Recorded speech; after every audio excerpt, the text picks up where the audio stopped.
అందరికీ నమస్కారం.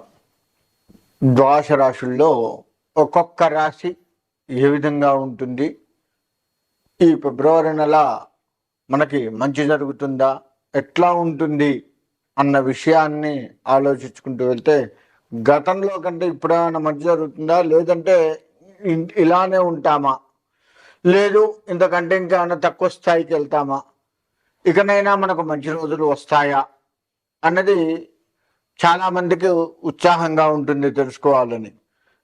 అయితే ఆ ద్వాదశ రాశుల్లో ముఖ్యంగా అన్ని రాశుల్ని లెక్క వేసుకుంటే వృషభ రాశి, ద్వాదశ రాశుల్లో వృషభ రాశి వారికి ఫిబ్రవరి నెల ఎలా ఉంటుందో తెలుసుకుందాము.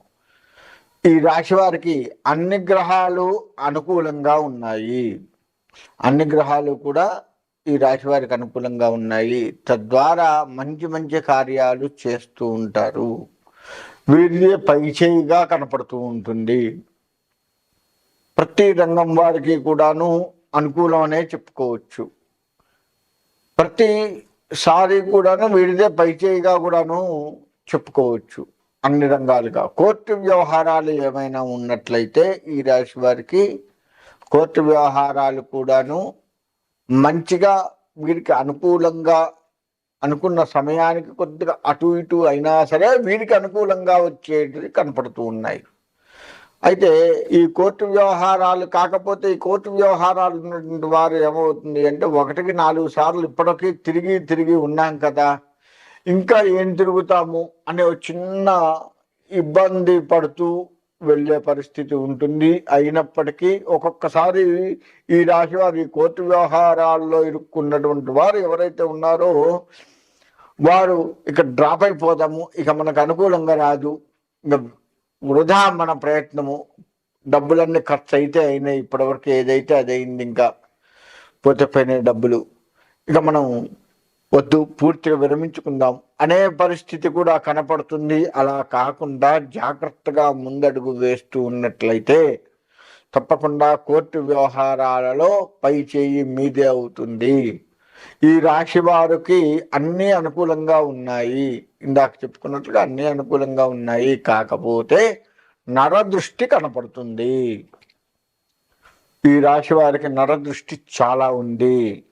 దానికి మీరు చేయవలసిందల్లా ఏంటయ్యా అంటే హనుమంతుడికి సంబంధించినటువంటిది ఏదైనా కానీ చేసుకోవచ్చు. హనుమతి ప్రదక్షిణ, హనుమతి నమస్కారములు, హనుమంతుడికి సింధూరాభిషేకము, ఆకు పూజ, ఇట్లా హనుమంతుడికి సంబంధించి ఏది చేసినా కానీ నరదృష్టి నుంచి బయటపడతాము. అంతేకాకుండా హనుమంతుడికి మొత్తం ఒళ్ళంతా సింధూరం పూస్తూ ఉంటారు కదా, ఆ మొత్తం సింధూరం పూసిన తర్వాత హనుమంతుడి కుడి భుజం మీద ఉన్నటువంటి ఆ సింధూరాన్ని కనుక ధరించినట్లయితే ఆ దిష్టి నుంచి బయటపడే అవకాశం ఉంటుంది.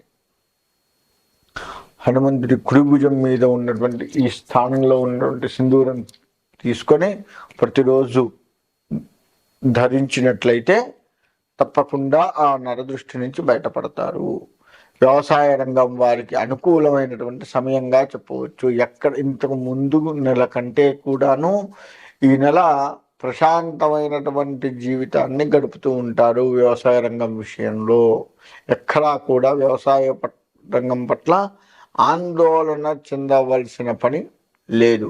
కాబట్టి ఈ వ్యవసాయ రంగం ఎవరైతే చేస్తున్నారో వారు ఎక్కడా కూడా ఇబ్బంది పడకుండా, ఆందోళన పడకుండా ప్రశాంతంగా వ్యవసాయాన్ని చేసుకోవచ్చు. ఇక రియల్ ఎస్టేట్ రంగం కూడా అనుకున్నది అనుకున్నట్లుగా జరుగుతూ ప్రశాంతంగా ముందుకు వెళ్తూ ఉంటారు. అందులో ఎటువంటి సందేహము లేదు. వీరు ఏది ఆశించారో దానికే కట్టుబడి ఉంటారు, దాని నుంచే ముందుకు వెళ్తూ ఉంటారు. తద్వారా లాభాన్ని కూడా పొందుతూ ఉంటారు. కావలసినంత లాభం వారికి చేకూరుతుంది. కానీ అత్యాశకు మాత్రం పోకండి. వీరు ఈ రియల్ ఎస్టేట్ రంగం వారు కాస్త అత్యాశకు లాభాలు వస్తున్నాయి కదా అని అత్యాశకు పోయేది ప్రమాదం కనపడుతూ ఉంది. అలా కాకుండా కాస్త ధైర్యంగా ఓపికగా ఉంటూ వచ్చిన లాభాన్ని ప్రశాంతంగా తీసుకోండి. అత్యాశకు పోయినట్లయితే రియల్ ఎస్టేట్ రంగం వారు కాస్త డీలా పడే అవకాశం కనబడుతూ ఉంది. కాబట్టి అలా వెళ్లకుండా జాగ్రత్తగా ఉండండి. రాజకీయ రంగము, రాజకీయ రంగం వారు ప్రతిదీ కూడాను కొత్త పరిచయాలు, ప్రతిసారి కొత్త పరిచయాలు కావడము, పెద్ద పెద్ద రాజకీయ నాయకులు పరిచయం కావటము, తద్వారా వారి సలహాలు తీసుకున్నట్లయితే మీ రాజకీయ రంగం ఇంకొద్దిగా ముందుకు వెళ్ళడం, మంచి స్థానంలోకి రావడం జరుగుతూ ఉంది. వీరికి కూడా అంటే ఈ రాశి వారికి నరదృష్టి ఉంది కాబట్టి రాజకీయ రంగం వారికి కూడా ఉంటుంది కదా. అలా వారు కూడాను ఆ హనుమంతుడికి సంబంధించి కుడి భుజం మీద ఉన్నటువంటి సింధూరాన్ని కనుక ధరించినట్లయితే వారికి కూడా కాస్త మంచి జరిగే అవకాశం కనబడుతూ ఉంది. ఎట్లయినా సరే రాజకీయ రంగం వారికి పెద్దవాళ్ళ సలహాలు తీసుకోవడం తప్పనిసరి. విద్యార్థులు కూడా అనుకున్న ఫలితాలు, పరీక్షలు వచ్చినట్లయితే, పరీక్షలు రాస్తున్నట్లయితే చక్కటి మార్కులను సంపాదించుకుంటారు. కాస్త పెందకడలే లేచి, అంటే 4 సమయం, ప్రాతకాలాన్ని పొద్దున 4 సమయంలో కనుక లేచి చదివినట్లయితే ఇంకా మంచి జరిగే అవకాశం కనపడుతూ ఉంది. కాబట్టి ఆ విధంగా తొందరగా లేచి ధ్యాస కొంచెం చదువు మీద పెట్టండి. తద్వారా మీకు మంచి జరుగుతుంది. అందులో ఎటువంటి సందేహం లేదు. ఇంకా వ్యాపారస్తులకు కూడాను మంచి లాభాలు చేకూర్చే వ్యాపారం చేస్తూ ఉంటారు. మీరు తెచ్చిన ఏ సరికైనా సరే త్వరగా అమ్ముడుపోవడము, తద్వారా మంచి లాభం రావడం. అంటే మీ దగ్గర ఒక రకంగా చెప్పాలి అంటే ఫిబ్రవరి నెలలో స్టాక్ కూడా అయిపోయే ప్రమాదం కనబడుతుంది. ఉన్న స్టాక్ కూడా అయిపోయి లేదు అని చెప్పేంత మంచిగా మీరు వ్యాపారాన్ని చేసుకుంటారు. కాకపోతే వీరి దగ్గర ఉన్నది ఏంటంటే టాక్టిక్స్ ఉపయోగించరు. ఎవరికి ఎట్లా అమ్ముకోవాలి, ఏ సరుకు ఎంత లాభానికి అమ్ముకోవాలి అనే ఆలోచన కొద్దిగా తగ్గించుకుంటారు. అక్కడ కొంచెం ఇబ్బందులు కనపడుతూ ఉంటాయే తప్ప మంచిగా వ్యాపారం చేసుకొని మనకు వచ్చిన లాభం చాలు, అత్యాశకు పోవద్దు అన్న రీతిలో కనుక వ్యాపారం చేసుకున్నట్లయితే వీరికి స్టాక్ కూడా ఉండదు. రేపు ఎల్లుండిరా ఖచ్చితంగా స్టాక్ తెప్పిస్తున్నాను, రేపు వస్తుంది, ఎల్లుండి వస్తుంది స్టాక్ అని చెప్పుకొని జనాన్ని పంపించి ఆ స్టాక్ తెప్పించుకొని దాన్ని అమ్ముకునేంత స్థాయిలో వీరు వెళ్ళిపోతుంటారు. అంత మంచి వ్యాపారాలు జరుగుతూ ఉంటాయి. కాబట్టి వ్యాపారస్తులు ఆందోళన పడకుండా చాలా మంచిగా చక్కగా వ్యాపారం చేసుకుంటారు. వీరికి కూడా నరదృష్టి, అంటే ఈ రాశిలో వచ్చిందండి ఆ చిక్కు అంటే నరదృష్టి ఒక్కటే, ఇంకా ఏది లేదు. ఆ ఒక్క నరదృష్టిని కనుక మనం తీసివేసుకోగలుగుతూ ఉన్నట్లయితే ఈ ఫిబ్రవరి నెల వాళ్ళకి అమోఘంగా ఉంటుంది అనే చెప్పుకోవచ్చు ఈ రాశి వారికి. అయితే ఇక్కడ ఇంకొకటి ఏందయ్యా అంటే ఆ నరదృష్టి విషయం మీద వీరు కొంత దృష్టి పెట్టరు ఈ రాశి వారు, అదొకటి గమనించుకోండి. ఇక అన్ని రాశుల్లో అందరినీ కనుక చెప్పుకున్నట్లయితే వృషభ రాశి వారే కాస్త నయం అని చెప్పుకోవచ్చు. మిగతా రాశుల మీదకి వృషభ రాశి వారు కొద్దిగా నయం అనే చెప్పుకోవచ్చు. కాబట్టి ఆ విధంగా ఉండి హనుమంతుడిని అర్చించుకొని ఆ హనుమంతుడి మీద ఉన్న సింధూరాన్ని ప్రతిరోజు కూడా ధరించినట్లయితే అన్ని రంగాలుగా బాగుంటారు. ఆ విధంగా చేస్తూ హనుమత్ అనుగ్రహాన్ని పొంది ఉన్నదానికంటే ఎక్కువ సుఖంగా ఉండాలి అని కోరుకుంటూ సెలవు తీసుకుంది.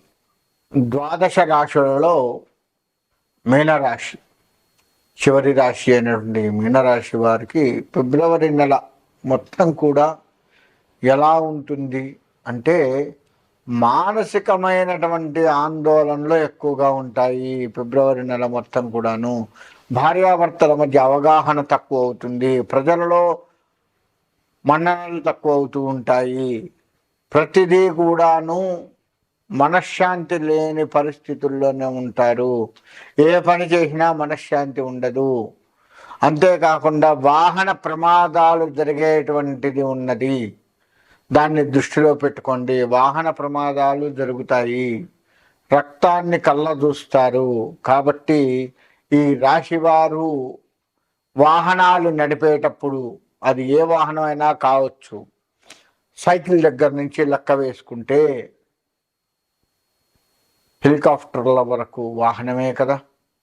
ఏ వాహనాన్ని మీరు నడిపినా, ఏ వాహనము ఎక్కినా, నడిపేవారిని జాగ్రత్తగా ఉండమని మీరు ఎక్కి కూర్చుంటే, మీరు నడిపేటప్పుడు జాగ్రత్తగా నడపండి.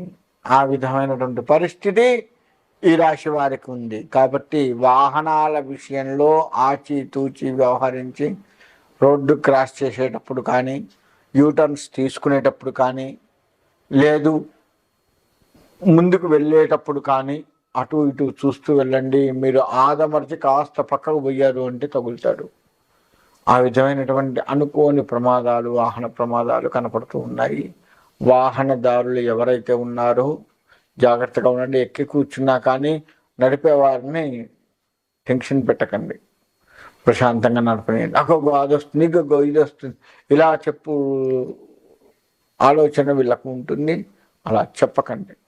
నడిపేవారికి ఒక అవగాహన ఉంటుంది. ఎందుకంటే మీరు ఆల్రెడీ వాహనాన్ని నడుపుతూ ఉన్నటువంటి వారే కదా. మీకు తెలుసు కదా ఏది ఎక్కడ ఎట్లా వస్తుందో. వాళ్ళకు కూడా తెలుస్తుంది. జాగ్రత్తగా వెళ్తారు, జాగ్రత్తగా తీసుకెళ్తారు అన్న ఆలోచనతో వెనక కూర్చోండే తప్ప ఇబ్బంది పెట్టకండి. బస్సులో ప్రయాణం చేసేవాళ్ళు ముందు ఆ డ్రైవర్ని కనుక ఇబ్బంది పెడితే మధ్యలో మొహమాటం లేకుండా దింపుతారు డ్రైవర్, కండక్టర్లు. కాబట్టి అలా చేయకండి. వ్యవసాయ రంగం వారికి మానసికమైనటువంటి ఆందోళనలు ఉండే వ్యవసాయాన్ని చేస్తూ ఉంటారు. ఆ ఆందోళనలు తగ్గించుకోండి.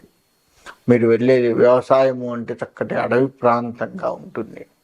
కొంత ప్రశాంతమైన వాతావరణం ఉంటుంది. కాబట్టి ఆ ప్రశాంత వాతావరణాన్ని ఆస్వాదించండి. మానసికమైన ఆలోచనలని తగ్గించుకోండి.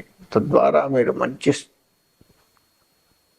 పరిస్థితి మీద నెలకొని అటు వ్యవసాయ రంగంలో కావచ్చు, అక్కడ తీసుకునే మంచి మంచి నిర్ణయాలు ఏవైతే మీ కుటుంబంలో కూడా మంచి మార్గదర్శకంగా మీ కుటుంబాన్ని ఆర్థికంగా ఆనందంగా ఉంచుతాయి. కాబట్టి ఆ విధంగా చక్కటి నిర్ణయాలు తీసుకోండి.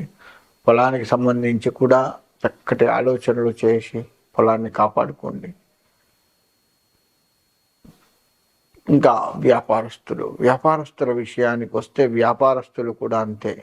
ఏదేదో అమ్మేయాలి, అదేదో తేవాలి, ఇక్కడ పెట్టాలి, వాడికి ఆ వ్యాపారం చేయడం వల్ల లాభం వచ్చింది, మనం కూడా ఆ విధంగా చేయాలి, ఈ సరుకు మొత్తం అమ్మాలి, ఇలా ఆందోళనలు చెందుతూ ఉంటారు. మానసికమైన ఆలోచనలు ఎక్కువగా ఉంటాయి. అయ్యో అమ్ముడు పోలేదే, చేయలేదే, ఇంత తెచ్చాను, ఇంత ఖర్చు పెట్టాను, ఇంత అప్పు చేశాను, ఇంత పెట్టుబడి పెట్టాను, ఇలా ఆలోచనలు ఎక్కువగా ఉంటాయి. దాన్ని తగ్గించుకోండి. చక్కగా ప్రశాంతంగా ఉండి వచ్చిన కొనటానికి వచ్చినటువంటి వాళ్ళతోటి, కస్టమర్లతోటి చక్కగా మసలుకోండి. తప్పకుండా ఆర్థికంగా బాగుంటారు, మానసికంగా బాగుంటారు. కాబట్టి ఆ విధమైన మానసికమైన ఆలోచనలే ఈ రాశి వారికి ఎక్కువగా ఉన్నాయి. కాబట్టి అది తగ్గించుకుంటే చాలా మంచిది. ఇంకా రాజకీయం కూడా అంతే. ఎందుకు వస్తుందో తెలియదు. అనవసరంగా చికాకులు వస్తూ ఉంటాయి, అనవసరంగా ఆలోచిస్తూ ఉంటారు. మనశ్శాంతికరమైన ఆరోగ్యం బాగుంటుందా అంటే బాగుంటుంది. ఆ ఆలోచనలు మీ మనస్సుకు తగిలి మానసికంగా కుంగిపోతారే తప్ప తద్వారా బీపీ, షుగర్లు రావడము, ఇంకా ఇతరత్ర అనారోగ్య సమస్యలు రావటం ఉండదు. ఒకవేళ ఆ సమస్య ఉన్నటువంటి వారు ఆలోచించినా దానివల్ల నష్టం ఏర్పడదు. అర్థమైందా? దానివల్ల నష్టం ఏర్పడదు. కాబట్టి అసలు ఆలోచనే తగ్గించుకోండి ఫస్ట్. ఇంకా బాగుంటుంది కదా ఆరోగ్యం. ఉన్న ఆరోగ్యం కంటే కూడా ఇంకా ఎక్కువ ఆరోగ్యంగా ఉండగలుగుతారు కదా. కాబట్టి మానసికమైన ఆలోచనలు తగ్గించుకుంటూ కనుక ముందుకు వెళ్తే రాజకీయ రంగం కూడా చాలా బాగుంటుంది, ఎటువంటి సందేహము లేదు. అంతేకాకుండా ఇక చదువుకునేటువంటి వారు, విద్యార్థులు ఎవరైతే ఉన్నారో గతంలో పడ్డటువంటి కష్టాన్ని మర్చిపోయింది. అది మనసులో పెట్టుకొని చదువుకోకండి. మనము ఏది చదువుతున్నామో, ఎంత మేర చదువుతున్నామో, ఏ సమయానికి లేచి చదువుతున్నామో, ఇంకా ఏ సమయానికి లేచి ఎంతసేపు చదివితే బాగుంటుంది, ఇటువంటివి ఆలోచించండి తప్ప ఇంకా ఏది ఆలోచించకండి. చక్కగా ఏదన్నా చదువుకోవాలి. అదొక్కటే పెట్టుకోండి. దాన్ని ఎట్లా మనసులో మెదడులో పెట్టుకోవాలో అలా పెట్టుకోండి తప్ప మానసికమైన ఆందోళనలకు గురి కాకండి. ఎవరికో ఏదో అయింది, చదువుకోకపోతే ఏదో అయింది, మనం కూడా చదువుకోకపోతే అది అవుతుంది, లేదు ఎక్కువ చదువుకుంటే పిచ్చోళ్ళం అవుతాం అంటున్నారు. అలా ఎక్కువగా కూడా పిచ్చోళ్ళు అసలే కాదు. ఎక్కువ చదివితే మేధావులు అవుతారు. ఎక్కువగా చదువుకున్నవాడు, ఎక్కువసేపు చదువుకున్నవాడు, ఏకాగ్రతగా చదువుకున్నవాడు మేధావి అయ్యాడే తప్ప పిచ్చోడు అయినట్టు ఎక్కడా మనకు దాఖలాలు లేవు. వాడికి మొదటి నుంచి పిచ్చుంటే పిచ్చోడు అయ్యాడేమో తప్ప చదువుకోవడం వల్ల కాలేదు. గుర్తుపెట్టుకోండి. అలా పిచ్చి వాళ్ళు అయ్యి ఉంటే మనకి ఇవాళ సైన్స్ ఇంత అభివృద్ధి చెందదు. అంతరిక్షంలో ఇవాళ మన వాళ్ళు ఒక జెండాను ఎగరవేశారు. మరి అలా ఎగరవేసే పరిస్థితి మనకు రాదు కదా. మరి వాళ్ళు ఎంత చదివి ఉంటారు సైంటిస్టులు? వాళ్ళ మెదడుని ఎంత ఉపయోగించి ఉంటారు? వాళ్ళు ఎంత కష్టపడి ఉంటారు? ఎంత కింది స్థాయి నుంచి ఆ స్థాయికి వచ్చారు? కాబట్టి చదువు విషయంలో అలా ఆలోచించండి విద్యార్థులు తప్ప వేరే ఎటువంటి ఆలోచన లేకుండా చదవాలి ఈ రాశి వారి చదువు విషయంలో. కాబట్టి ఆ విధంగా చదువుతూ చక్కటి మార్కులు సంపాదించుకుంటూ ఉండండి, మీకు ఖచ్చితంగా బాగుంటుంది. తల్లిదండ్రులని ఆందోళన పెడుతూ ఉంటారు ఈ రాశి వారు, అది తగ్గించుకోండి. మీరు ఆందోళన పట్టము, మీ తల్లిదండ్రులను ఆందోళన పెట్టడము, లేదా భార్యలని పిల్లల్ని ఆందోళన పెట్టడం చేస్తూ ఉంటారు. ఫిబ్రవరి నెలలో ఆ ఆందోళనలు, ఆ మానసిక ఆలోచనలు తగ్గించుకోండి.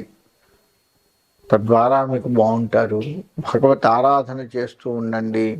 భగవత్ ఆరాధన కూడా మిమ్మల్ని మంచిగా ఉంటుంది. మానసాదేవి ఆరాధన ఎక్కువగా చేయండి. ఒకవేళ మనకు మానసాదేవి అందుబాటులో లేదు, మాకు దగ్గర గుడి లేదు అంటే ఏ అమ్మవారైనా మానసాదేవి, గుర్తుపెట్టుకోండి.